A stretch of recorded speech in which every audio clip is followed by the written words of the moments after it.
शुक्लाम्बरधरम् विष्णुम् शशिवर्णम् चतुर्भुजम् प्रसन्नवदनम् ध्यायेत् सर्वविघ्नोपशान्तये व्यासम् वसिष्ठनप्तारम् शक्तेः पौत्रमकल्मषम्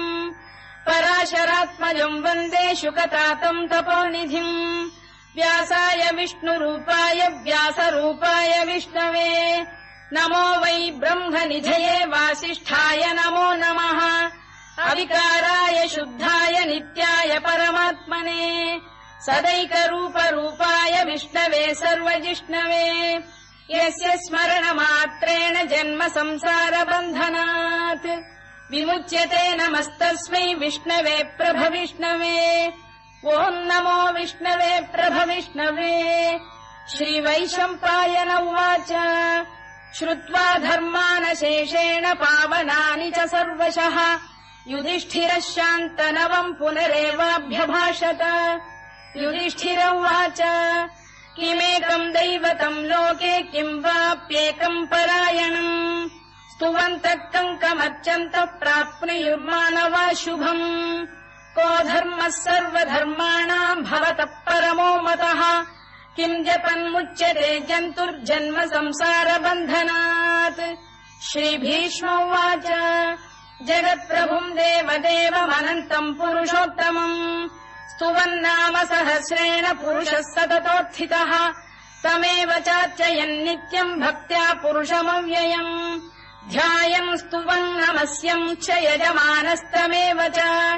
अनादिनिधनम् विष्णुम् सर्वलोकमहेश्वरम्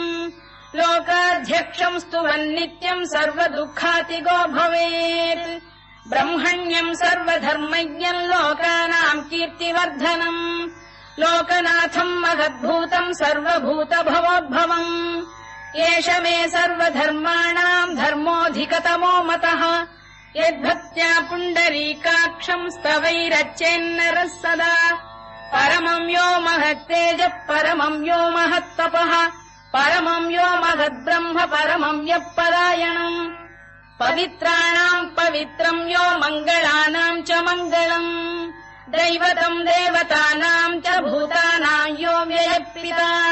यतः सर्वाणि भूतानि भवन्त्यादियुगागमे यस्मिंश्च प्रलयम् यान्ति पुनरेव युगक्षये तस्य लोकप्रधानस्य जगन्नाथस्य भूपते विष्णोर्नाम सहस्रम् मे शृणु पापभयापहम् यानि नामानि गौणानि विख्यातानि महात्मनः ऋषिभिः परिगीतानि तानि वक्ष्यामि भूतये ऋषिर्नाम्नाम् सहस्रस्य वेदव्यासो महामुनिः छन्दोऽनुष्टुप् तथा देवो भगवान् देवकीसुतः अमृतांशुद्भवो बीजम् शक्तिर्देवकी नन्दनः त्रिसामाहृदयम् तस्य शान्त्यर्थे विनियुज्यते विष्णुम् जिष्णुम् महाविष्णुम् प्रभविष्णुम् महेश्वरम् अनेकरूपदैत्यान्तम् नमामि पुरुषोत्तमम् अस्य श्रीविष्णोर्दिव्यसहस्रनामस्तोत्रमहामन्त्रस्य श्रीवेदव्यासो भगवान् ऋषिः अनुष्टुप्छन्दः श्रीमहाविष्णुः परमात्मा श्रीमन्नारायणो देवता अमृतांशुद्भवो भानुरिति बीजम् देवकी नन्दन श्रेष्ठेति शक्तिः उद्भवः क्षोभणो देव इति परमो मन्त्रः शङ्खबृन्नन्दकी चक्रीति कीलकम् शार्ङ्गधन्वा गदाधर इत्यस्त्रम् रथाङ्गपाणिरक्षोभ्य इति नेत्रम् त्रिसामासामजः सामेति कवचम् आनन्दम् परब्रह्मेति योनिः ऋतुः सुदर्शनकाल इति दिग्बन्धः श्रीविश्वरूप इति ध्यानम् श्रीमहाविष्णुप्रीत्यर्थे सहस्रनाम जपे विनियोगः ध्यानम् क्षीरोदन्वत्प्रदेशे शुचिमणिविलसत्सैकते मौक्तिकानाम् माला क्लुप्तासनस्थस्फटिकमणिनिभैर्मौक्तिकैर्मण्डिताङ्गः शुभ्रैरभ्रैरदभ्रैरुपरि विरचितैर्मुक्तपीयूषवर्षैः आनन्दीनः पुनीयादरिनलिन गदा शङ्खपाणिर्मुकुन्दः भूः पादौ यस्य नाभिर्विहदसुरनिलश्चन्द्रसूर्यौ च नेत्रे कर्णावाशा शिरोद्यौर्मुखमपि दहनो यस्य वास्तेयमब्धिः अन्तस्थम् यस्य विश्वम् सुरनरखगो भोगि गन्धर्वदैत्यैः चित्रम् रम्यते तम् त्रिभुवन वपुषम् विष्णुमीशम् नमामि। ॐ नमो भगवते वासुदेवाय। शान्ताकारम् भुजगशयनम् पद्मनाभम् सुरेशम् विश्वाधारम् गगनसदृशम् मेघवर्णम् शुभाङ्गम् लक्ष्मीकान्तम् कमलनयनम् योगिहृद्ध्यानगम्यम् वन्दे विष्णुम् भवभयहरम् सर्वलोकैकनाथम् मेघश्यामम् पीतकौशेयवासम् श्रीवत्साङ्कम् कौस्तुभोद्भासिताङ्गम् पुण्योपेतम् पुण्डरीकायताक्षम् विष्णुम् वन्दे सर्वलोकैकनाथम् नमः समस्तभूतानामादिभूताय भूभृते अनेकरूपरूपाय विष्णवे प्रभविष्णवे सशङ्खचक्रम् सकिरीटकुण्डलम् सपीतवस्त्रम् सरसीरुहेक्षणम् सहारवक्षस्थलशोभिकौस्तुभम् नमामि विष्णुम् शिरसा चतुर्भुजम् छायायाम् पारिजातस्य हेमसिंहासनोपरि आसीनमम्बुदश्याममायताक्षमलङ्कृतम् चन्द्राननम् चतुर्बाहुम् श्रीवत्साङ्कितवक्षसम् रुक्मिणी सत्यभामाभ्याम् सहितम् कृष्णमाश्रये।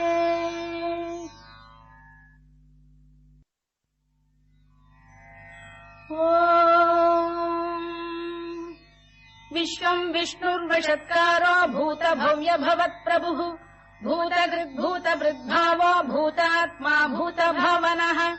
भूतात्मा परमात्मा च मुक्तानाम् परमागतिः अव्ययः पुरुषः साक्षी क्षेत्रज्ञोऽक्षर एव च योगो योगविदाम् नेता प्रधानपुरुषेश्वरः नारसिंहवपुः श्रीमान् केशवः पुरुषोत्तमः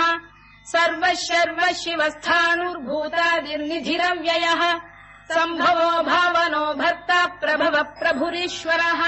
स्वयम्भूः शम्भुरादित्यः पुष्कराक्षो महास्वनः अनादिनिधनो धाता विधाता धातुरुत्तमः अप्रमेयो ऋषिकेशः पद्मनाभोऽमरप्रभुः विश्वकर्मा मनुस्पष्टा स्थविष्ठस्थविरो ध्रुवः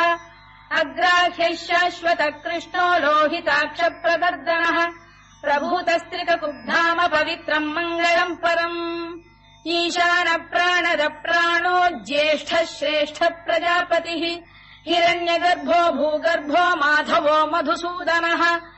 ईश्वरो विक्रमी धन्वी मेधावी विक्रमक्रमः अनुत्तमो दुराधर्ष्य कृतज्ञकृतिरात्मवान् सुरेशः शरणम् शर्म विश्वरेता प्रजाभवः अधः संवत्सरो व्यालप्रत्ययः सर्वदर्शनः अजः सर्वेश्वरः सिद्धः सिद्धिः सर्वादिरच्युतः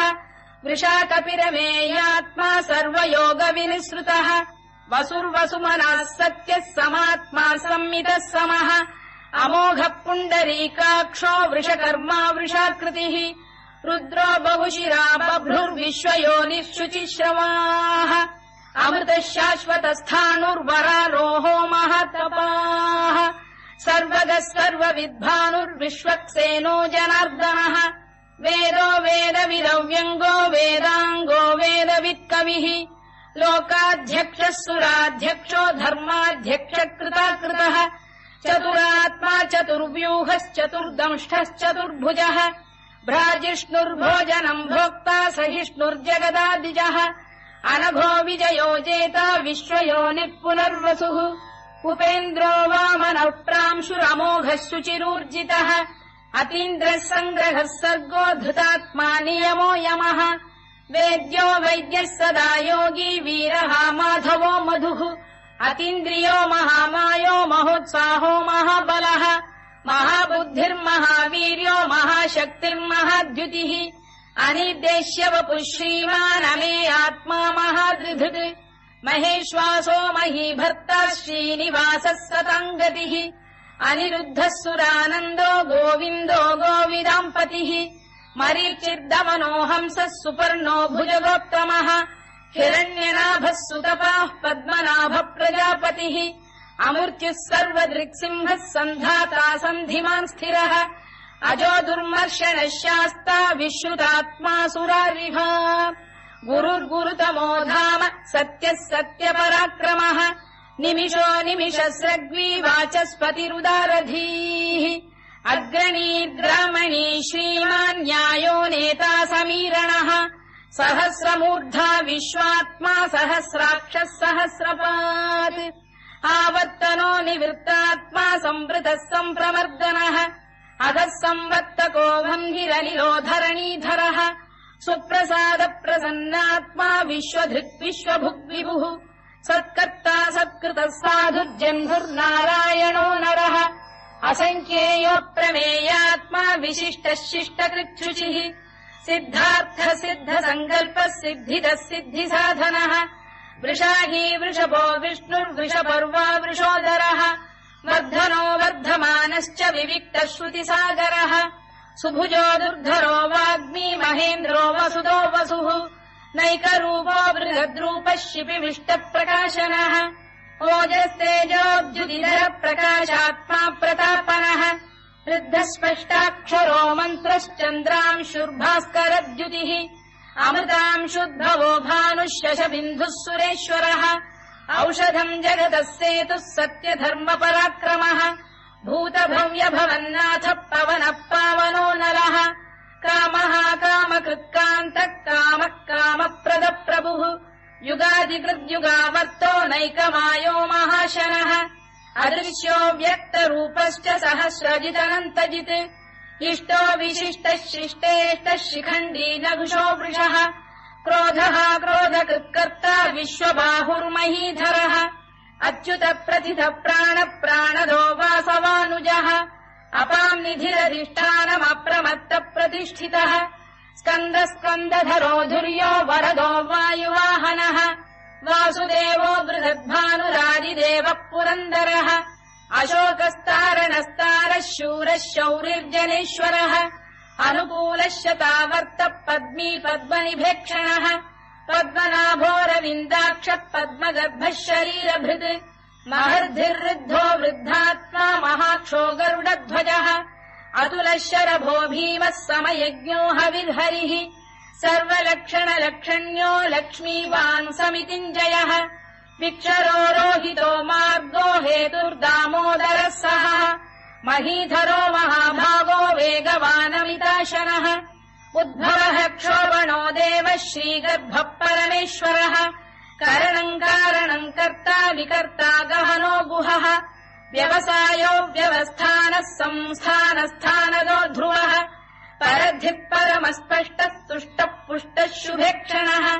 रामो विरामो विरतो मार्गो नेयोनयोनयः वीरः शक्तिमताम् श्रेष्ठो धर्मो धर्मविदुत्तमः वैकुण्ठः पुरुष प्राणदः प्रणवपृतुः हिरण्यगर्भः शत्रुघ्नो व्याप्तो वायुरभोक्षजः ऋतुः सुदर्शनकारः परमेष्ठी परिग्रहः उग्रः संवत्सरो दक्षो विश्रामो विश्वदक्षिणः विस्तारस्थावरस्थाणुः प्रमाणम् बीजमव्ययम् अर्थोऽनर्थो महाकोशो महाभोगो महाधनः अनिर्विण्णस्थविष्ठो भूर्धर्मयूपो महामखः नक्षत्रनेमिर्नक्षत्री क्षमः क्षामः समीहनः यज्ञयुज्यो महेद्यश्च क्रतुः सत्रम् सताम् गतिः सर्वदर्शी विमुक्तात्मा सर्वज्ञो ज्ञानमुत्तमम् सुव्रतः सुमुखः सूक्ष्मः सुघोषः सुखरः सुहृत् मनोहरोजितक्रोधो वीरबाहुर्विदारणः स्वापनः स्ववशो व्यापी नैकात्मा नैककर्मकृत् वत्सरो वत्सी रत्नगर्भोधनेश्वरः धर्मकृद्धर्मकृद्धर्मी सदसक्षरमक्षरम् अविज्ञाता सहस्रांशुर्विधाता कृतलक्षणः दभस्तिनेमिः सत्तस्तः सिंहो भूतमहेश्वरः आदिदेवो महादेवो देवेशो देवभृद्गुरुः उत्तरो गोपतिर्गोप्ता ज्ञानगम्यः पुरातनः शरीरभूतभृद्भोक्ता कपीन्द्रो भूरि दक्षिणः सोमपोऽमृतपः सोमः पुरुजित् पुरुसत्तमः विनयो जयः सत्यसन्धो दाशार्हः सात्वताम् पतिः जीवो विनयिता साक्षी मुकुन्दोमित विक्रमः अम्भो निधिरनन्तात्मा महोदधिशयोऽन्तकः अजो महार्घ स्वाभाव्यो जिता मित्र प्रमोदनः आनन्दो नन्दनो नन्दः सत्यधर्मा त्रिविक्रमः महर्षि कपिलाचार्य कृतज्ञो मेदिनीपतिः त्रिपदस्त्रिदशाध्यक्षो महाशृङ्गकृतान्तकृत् महावराहो गोविन्दः सुषेणः कनकाङ्गिनी गुह्यो गभीरो गहनो गुप्तश्चक्रगदाधरः मेधास्वाङ्गो जितः कृष्णो दृढः सङ्कर्षणोच्युतः वरुणो वारुणो वृक्षः पुष्कराक्षो महामनाः भगवान् भगहानन्दी वनमाली हलायुधः आदित्यो ज्योतिरादित्यः सहिष्णुर्गतिसप्तमः सुधन्वाखण्ड परशुर्दारुणो द्रविणप्रदः दिवस्पृक् सर्वदृग्व्यासो वाचस्पतिरयो निजः त्रिसामासामगः साम निर्वाणम् भेषजम् भिषज सन्न्यासकृच्छमः शान्तो निष्ठा शान्तिपरायणम् शुभाङ्गः शान्तिदः स्रष्टा कुमुदः कुवलेशयः गोहितो गोपतिर्गोप्ता वृषभाक्षो वृषप्रियः अनिवर्ती निवृत्तात्मा संक्षेप्ताक्षेमकृच्छिवः श्रीवत्सवक्षः श्रीवासः श्रीपतिः श्रीमताम्बरः श्रीधः श्रीशः श्रीनिवासः श्रीनिधिः श्रीविभावनः श्रीधर श्रीकर श्रेयः श्रीमान् लोकत्रयाश्रयः स्वक्षस्वङ्गः शतानन्दो नन्दिर्ज्योतिर्गणेश्वरः विजितात्मा विधेयात्मा सत्कीर्तिश्छिन्न संशयः उदीर्णः सर्वतश्चक्षुरनीशः शाश्वतस्थिरः भूषयो भूषणो भूतिर्विशोकः शोकनाशनः अर्चिष्मानर्चितः कुम्भो विशुद्धात्मा विशोधनः अनिरुद्धो प्रतिरथ प्रद्युम्नोमित विक्रमः कालनेमिनिहा वीरः शौरिः शूरजनेश्वरः त्रिलोकात्मा त्रिलोकेशः केशवः केशिहा हरिः कामदेवः कामपालः कामी कान्तकृतागमः अनिर्देश्य वपुर्विष्णुर्वीरोऽनन्तो धनञ्जयः ब्रह्मण्यो ब्रह्मकृद्ब्रह्मा ब्रह्म ब्रह्मविवर्धनः ब्रह्मविब्राह्मणो ब्रह्मी ब्रह्मज्ञो ब्राह्मणप्रियः महाक्रमो महाकर्मा महातेजा महोरगः महाक्रतुर्महायज्वा महायज्ञो महाहविः स्तव्यस्तव प्रियस्तोत्रम् स्तुतिस्तोतारणप्रियः पूर्णः पूरयिता पुण्यः पुण्यकीर्तिरनामयः मनोजवस्तीर्थकरो वसुरेता वसुप्रदः वसुप्रदो वासुदेवो वसुर्वसुमनाहविः सद्गतिः सत्कृतिः सत्ता सद्भूतिः सत्परायणः शूरसेनो यदुश्रेष्ठः सन्निवासः सुयामुनः भूतावासो वासुदेवः सर्वासु निलयो नलः दर्पः दर्पदो दृप्तो दुर्धरोऽथा पराजितः विश्वमूर्तिर्महामूर्तिर्दीप्तमूर्तिरमूर्तिमान् अनेकमूर्तिरव्यक्तः शतमूर्तिः शताननः एकोनैकः सवक्कः किम् यत्तत्पदमनुत्तमम् लोकबन्धुर्लोकनाथो माधवो भक्तवत्सलः सुवर्णवर्णो हेमाङ्गो वराङ्गश्चन्दनाङ्गदी वीरः विषमः शून्यो घृता क्षीरचरश्चरः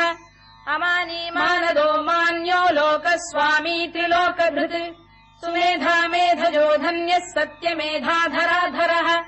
तेजो वृषोद्युतिधरः सर्वशत्रुभृताम्बरः प्रग्रहो निग्रहो व्यग्रो नैकशृङ्गो गदाग्रजः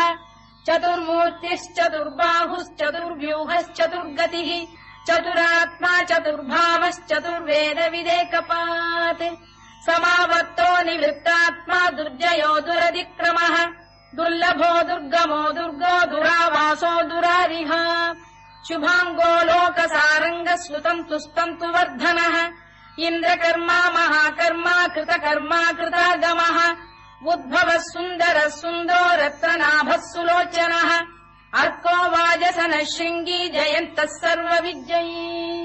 सुवर्णबिन्दुरक्षोभ्यः सर्ववागीश्वरेश्वरः महाह्रदो महागर्तो महाभूतो महानिधिः कुमुदः कुन्दरः कुन्दः पर्जन्यः पावनो निलः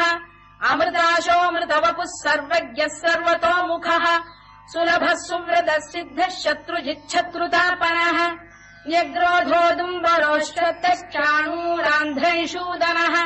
सहस्रार्चिः सप्तजिह्वः सप्तैधाः सप्तवाहनः अमूर्तिरनघोचिन्त्यो भयगृद्भयनाशनः अणुबृहत्कृशस्थूलो गुणभृन्निर्गुणो महान् अधृतस्वधृतस्वास्य प्राग्वंशो वंशवर्धनः भारभृत्कथितो योगी योगीशः सर्वकामदः आश्रमश्रमणः क्षामः सुपर्णो वायुवाहनः धनुर्धरो धनुर्वेदो दण्डो दमयिता दमः अपराजितः सर्वसहो नियन्ता नियमो यमः सत्त्ववान् सात्विकः सत्यः सत्यधर्मपरायणः अभिप्रायप्रियार्होः प्रियकृत्प्रीतिवर्धनः विहाय सगतिर्ज्योतिः सुरुचित्कुतभुग्विभुः रविर्विरोचनः सूर्यः सवितारविलोचनः अनन्तो हुतभुग्भोक्ता सुखदो नैकजोऽग्रजः अनिर्विण्णः सदामर्षी लोकाधिष्ठानमद्भुतः सनात्सनातनतमः कपिलः कपिरव्ययः स्वस्तिदः स्वस्तिकृत् स्वस्ति स्वस्तिभुक् स्वस्ति दक्षिणः अरौद्रः कुण्डली चक्री विक्रम्यूर्जितशासनः शब्दातिकः शब्दसः शिशिरः शर्वरीकरः अक्रूरपेशलो दक्षो दक्षिणः क्षमिणाम्बरः विद्वत्तमो वीतभयः पुण्यः श्रवणकीर्तनः उत्तारणो दुष्कृतिः पुण्यो दुःस्वप्ननाशनः वीरः रक्षणः सन्तो जीवनः पर्यवस्थितः अनन्तरूपोऽनन्तः श्रीर्जितमन्युर्भयापहः चतुरश्रो गभीरात्मा विदिशो व्यादिशो दिशः अनाधिर्भूर्भुवो लक्ष्मी सुवीरो रुचिराङ्गदः जननो जनजन्मादिर्भीमो भीमपराक्रमः आधारनिलयो धाता पुष्पहास प्रजागरः ऊर्ध्वगः सत्पथाचार प्राणद प्रणवप्रणः प्रमाणम् प्राणनिलय प्राणभृत्प्राणजीवनः तत्त्वम् तत्त्वविदेकात्मा जन्म मृत्युजरातिगः भूर्भुवः स्वस्तरुस्तारः सविता प्रपितामहः यज्ञो यज्ञपतिर्यज्वा यज्ञाङ्गो यज्ञवाहनः यज्ञभृद्यज्ञकृद्यज्ञी यज्ञभुग्यज्ञसाधनः यज्ञान्तकृद्यज्ञगुह्यमन्नमन्नाद एव च आत्मयोनिः स्वयम् जातो वैखानः सामगायनः देवकीनन्दनः स्रष्टा क्षितीशः पापनाशनः शङ्खबृन्नन्दकी चक्री शार्ङ्गधन्वा गदाधरः तथाङ्गपाणिरक्षोभ्यः सर्वप्रहरणायुधः सर्वप्रहरणायुधवोन्नम इति वनमाली गरीशाङ्गी शङ्खी चक्री च नन्दकी श्रीमान्नारायणो विष्णुर्वासुदेवोऽभिरक्षतु वनमाली गरीशाङ्गी शङ्खी चक्री च नन्दकी श्रीमान्नारायणो विष्णुर्वासुदेवोऽभिरक्षतु वनमाली गरीशाङ्गी शङ्खी चक्री च नन्दकी श्रीमान्नारायणो विष्णुर्वासुदेवोऽभिरक्षतु इतीदम् कीर्तनीयस्य केशवस्य महात्मनः नाम्नाम् सहस्रम् दिव्यानामशेषेण प्रकीर्तितम् य इदम् शृणुयान् नित्यम् यश्चापि परिकीर्तयेत् नाशुभम् प्राप्नुयात् किञ्चित् सोमुत्रेह च मानवः वेदान्तको ब्राह्मणस्य क्षत्रियो विजयी भवेत् वैश्यो धनसमृद्धस्य क्षुद्रः सुखमवाप्नुयात् धर्मार्थी प्राप्नुयात् धर्ममर्थार्थी चार्थमाप्नुयात् कामानवाप्नुयात् कामी प्रजार्थी चाप्नुयात् प्रजाम् भक्तिमान् यः सदोत्थाय शुचिस्तद्गतमानसः सहस्रम् वासुदेवस्य नाम्नामेतत्र कीर्तयेत् यशः प्राप्नोति विपुलम् याति प्राधान्यमेव च अचलाम् श्रियमाप्नोति श्रेयः प्राप्नोत्यनुत्तमम् न भयम् क्वचिदाप्नोति वीर्यम् तेजश्च विन्दति भवत्यरोगोद्युतिमान् बलरूपगुणान्वितः रोगार्तो मुच्यते रोगात् बद्धो मुच्येत बन्धनात् भयान्मुच्येत भीतस्तु मुच्येतापन्न आपदः दुर्गाण्यतितरत्याशु पुरुषः पुरुषोत्तमम् सुवन्नाम सहस्रेण नित्यम् भक्तिसमन्वितः वासुदेवाश्रयो मर्त्यो वासुदेवपरायणः सर्वपापविशुद्धात्मा याति ब्रह्म सनातनम् न वासुदेव भक्तानामशुभम् विद्यते क्वचित् जन्म मृत्युजरा व्याधि भयम् नैवोपजायते इमम् स्तवमधीयानः श्रद्धा भक्ति समन्वितः युज्येतात्मसुखक्षान्ति श्रीधृति स्मृतिकीर्तिभिः न क्रोधो न च मात्सर्यम् न लोभो न शुभामतिः भवन्ति कृतपुण्यानाम् भक्तानाम् पुरुषोत्तमे द्यौः चन्द्रार्कनक्षत्राखम् दिशो भूर्महो दधिः वासुदेवस्य वीर्येण विधृतानि महात्मनः ससुरासुरगन्धर्वम् स यक्षोरगराक्षसम् जगत्वशे वर्ततेदम् कृष्णस्य सचराचरम् इन्द्रियाणि मनो बुद्धिः सत्त्वम् तेजो बलम् धृतिः वासुदेवात्मकान्याहुः क्षेत्रम् क्षेत्रज्ञ एव च सर्वागमानामाचार प्रथमम् परिकल्पते आचार प्रभवो धर्मो धर्मस्य प्रभुरच्युतः ऋषयः पितरो देवा महाभूतानि धातवः जङ्गमा जङ्गमम् चेदम् जगन्नारायणोद्भवम् योगो ज्ञानम् तथा साङ्ख्यम् विद्या शिल्पादिकर्म च वेदाः शास्त्राणि विज्ञानमेतत् सर्वम् जनार्दनात् एको विष्णुर्महद्भूतम् पृथग्भूतान्यनेकशः त्रीन् लोकान् व्याप्य भूतात्मा भुङ्क्ते विश्वभुवव्ययः इमम् स्तवम् भगवतो विष्णोर्व्यासेन कीर्तितम् पठेद्य इच्छेत् पुरुषः श्रेयत् प्राप्तुम् सुखानि च विश्वेश्वरमजम् देवम् जगतः प्रभुमव्ययम् भजन्ति ये पुष्कराक्षम् न ते यान्ति पराभवम् ओन्नम इति अर्जुनोवाच पद्मपत्र विशालाक्ष पद्मनाभसुरोत्तम भक्तानामनुरक्तानाम् त्राता भव जनार्दन श्रीभगवानुवाच यो माम् नाम सहस्रेण स्तोतुमिच्छति पाण्डव सोऽहमेकेन श्लोकेन स्तुत एव न संशयोन्नम इति व्यास उवाच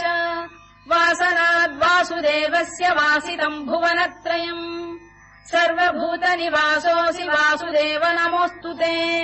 वासुदेव नमोऽस्तु ओन्नम इति पार्वत्युवाच केनोपायेन लघुना विष्णोर्नाम सहस्रकम् पठ्यते पण्डितैर्नित्यम् श्रोतुमिच्छाम्यहम् प्रभो ईश्वर उवाच श्रीराम राम रामेति रमे रामे मनोरमे सहस्रनाम तत्तुल्यम् राम नाम वरानने श्रीराम राम रामेति रमे रामे मनोरमे सहस्रनाम तत्तुल्यम् राम नाम वरानने श्रीराम राम रामेति रमे रामे मनोरमे सहस्रनाम तत्तुल्यम् राम नाम वरानने राम नाम वराननवोन्नम इति ब्रह्मोवाच नमोऽस्त्वनन्ताय सहस्रमूर्तये सहस्रपादाक्षि शिरोरुबाहवे सहस्रनाम्ने पुरुषाय शाश्वते सहस्रकोटियुगधारिणे नमः सहस्रकोटियुगधारिणे नम ओन्नम इति सञ्जय उवाच यत्र योगेश्वर कृष्णो यत्र पार्थो धनुर्धरः तत्र श्रीविजयो भूतिर्ध्रुवानीतिर्मतिर्मम श्रीभगवानुवाच अनन्याश्चिन्तयन्तो मां ये जनाः पर्युपासते तेषाम् नित्याभियुक्तानाम् योगक्षेमम् वहाम्यहम् परित्राणाय साधूनाम् विनाशाय च दुष्कृताम् धर्म संस्थापनार्थाय सम्भवामि युगे युगे आर्ता विषण्णाः शिथिलाश्च भीता घोरेषु च व्याधिषु वर्तमानाः संकीर्त्य नारायण शब्दमात्रम् विमुक्तदुःखाः सुखिनो भवन्तु कायेन वाचा मनसेन्द्रियैर्वा बुद्ध्यात्मना वा प्रकृते स्वभावात्